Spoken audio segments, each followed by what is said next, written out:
آخری زمانے میں شیطان اپنی پوری علم و آگاہی کے ساتھ، اپنی تمام ٹیکنالوجیوں کے ساتھ مومنین کے اوپر حملہ کرے گا۔ خاص طور پر 2 تعلقات کو نشانہ بنائے گا۔ پہلا تعلق گھر کے افراد کا آپس میں تعلق ہے اور دوسرا تعلق مومنین کا آپس میں تعلق ہے۔ اس کی پوری کوشش ہوگی کہ گھر کے افراد آپس میں لڑتے جھگڑتے رہیں، وہ ہر وقت ایک دوسرے کو اذیت کرنے کی فکر میں ہوں تاکہ آنے والے کے سپاہی تیار نہ ہوں۔ اگر خدا نخواستہ تعلقات ٹوٹ جاتے ہیں یا گھر کے افراد کے درمیان تعلقات سست ہو جاتے ہیں تو معاشرے میں تربیت منتقل نہیں ہوگی۔ معاشرے کے افراد پہلے مرحلے میں جہاں تربیت حاصل کرتے ہیں وہ گھر ہے۔ دوسرا وہ تعلق کہ جس کو شیطان نے نشانہ بنایا ہوا ہے، وہ تعلق مومنین کا آپس کا تعلق اور ان کا ان کے امام سے تعلق ہے۔ مومنین کا آپس کا تعلق اور ان کا الہی رہبر سے تعلق، ولی خدا سے تعلق۔ اگر اس تعلق کو توڑ دیا جائے اور مومنین اپنے امام اور رہبر سے جدا ہو جائیں، کوئی بھی رشد، کوئی بھی کمال، کوئی بھی قربت خدا کی جانب نہیں ہوگی، ان کا رابطہ خدا سے ٹوٹ جائے گا۔ بہرحال ہم شیعہ ہیں اور ضروری ہے کہ ہم ان حالات کا مقابلہ کریں اور اس کا دفاع کریں۔ مومن کا آپس کا تعلق اور ولی خدا سے تعلق، امام معصوم سے تعلق۔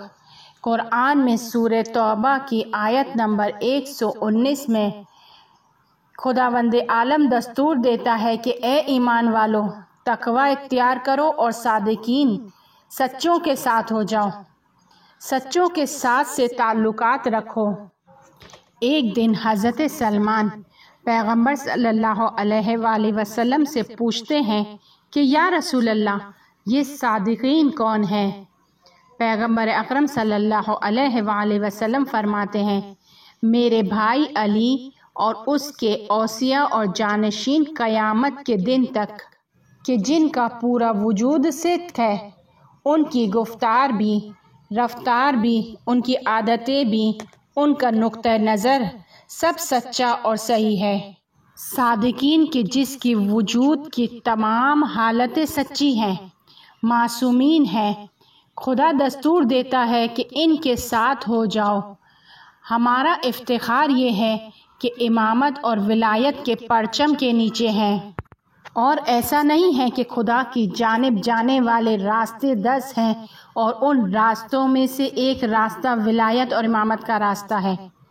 اس کے علاوہ کوئی اور راستہ نہیں ہے۔ خدا تک پہنچنے کے لیے صرف ولایت اور امامت کا راستہ ہے۔ آپ سب نے اس واقعے کو سنا ہوگا کہ پیغمبر صلی اللہ علیہ وآلہ وسلم اپنے اصحاب کے ساتھ بیٹھے ہوئے تھے۔ ان کے ہاتھ میں کوئی ایک لکڑی تھی یا کچھ اس طرح کی کوئی چیز تھی، اور انہوں نے اس سے زمین پر آڑی تیڑھی لکیریں کھینچنی شروع کی، اور پھر ایک طرف ایک صاف لکیر کھینچتے ہیں اور فرماتے ہیں، صراط صرف یہی ہے، باقی سب انحراف ہیں، سیدھا راستہ صرف ایک راستہ ہے۔ جیسا کہ ہماری روایت میں ہے کہ صراط علی ابن ابی طالب ہیں، امیر المؤمنین علیہ السلام کا وجود ولایت کا راستہ ہے۔ اگر کوئی چاہتا ہے کہ اہل بیت سے تعلق جوڑے بغیر خود کو رشد دے، کسی بھی صورت میں کمال تک نہیں پہنچ سکتا۔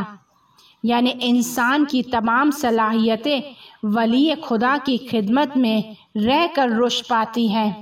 نورانی صفات، تواضع، شجاعت، سخاوت، کرم، بخشش، عفو، درگزر، تمام نورانی صفات ولی خدا کے ساتھ تعلقات میں ہے کہ وہ خود خدا سے متصل ہیں اور خدا کی تمام صفات کا جلوہ ہیں۔ صرف ان سے تعلقات جڑنے پر ہی نورانیت سے تعلق جڑے گا۔ ایسا نہیں ہے کہ کوئی یہ گمان کرے کہ وہ ایک کونے پر چلا جائے گا اور سر پر عبا کو ڈال لے گا اور خود کے اندر سے خود کے عیبوں کو ڈھونڈ لے گا اور خود کو تہذیب نفس دے گا، خود کے نفس کی اصلاح کر لے گا۔ ایسا کرنا صرف ایک کھیل ہے، معارف کے ساتھ مذاق ہے۔ تہذیب نفس کا راستہ، رشد کرنے کا راستہ، قرب خدا تک پہنچنے کا راستہ صرف اور صرف ایک ہی ہے، اور وہ یہ ہے کہ برتر انسان سے تعلق کو جوڑا جائے، کہ وہ لوگ کہ جس کا تعلق خود خدا سے جڑا ہوا ہے، وہ افراد کے جس کی تربیت خود خدا نے کی ہے، ہم خود کو اس کے زیر تربیت رکھیں۔ اس کے علاوہ اور کوئی راستہ نہیں ہے۔ جب سب سے نیچے والی موجود خود کو بالاتر موجود کے حوالے کرتی ہے تو رشد کرتی ہے، اوپر کی طرف جاتی ہے۔ مثال کے طور پر جب آپ کھانا کھاتے ہیں تو کھانا ایک موجود ہے کہ جس کا رتبہ آپ سے نیچے ہے۔ غذا جمادات میں شامل ہے۔ یہ غذا جس وقت مومن کے جسم میں داخل ہوتی ہے، جب مومن سے متصل ہوتی ہے، یعنی بالاتر موجود میں داخل ہوتی ہے، ذکر میں تبدیل ہوتی ہے، عبادت میں تبدیل ہوتی ہے، نماز میں تبدیل ہوتی ہے، اور پھر ملکوت کی جانب جاتی ہے، یعنی کھانا کہ جو ایک ادنا موجود ہے آپ کے ذریعے اوج پر جاتا ہے۔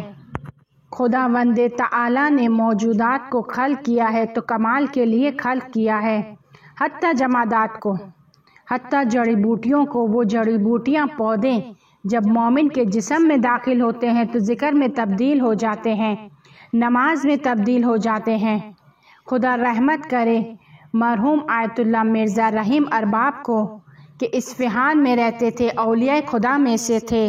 آج بھی ان کی قبر اصفہان کے قبرستان گلستان شہداء میں ہے کہ جو محلہ حاجت میں ہے۔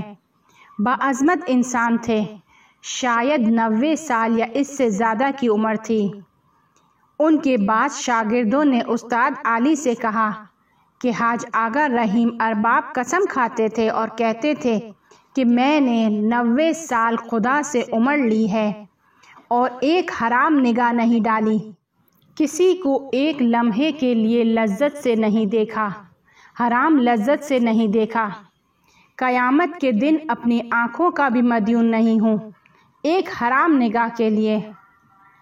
بہت باعظمت اور بزرگوار تھے۔ وہ ایک موقع پر بیٹھے ہوئے تھے اور سبزی صاف کر رہے تھے، ریحان صاف کر رہے تھے، اور اس کی ڈنڈی سے ایک ایک پتے کو پکڑ پکڑ کے الگ کر رہے تھے، دقت کے ساتھ اور غور سے ایک ایک پتے کو نکال رہے تھے۔ کسی نے کہا کہ اگر آپ اس طرح ایک ایک کر کے صاف کریں گے تو 2 گھنٹے لگ جائیں گے۔ اس طرح ریحان کو صاف نہیں کرتے، اس کے نچلے حصے کو پکڑ کے ایک مرتبہ ہاتھ کو نیچے سے اوپر کی جانب کھینچتے ہیں، سب پتے نکل جاتے ہیں۔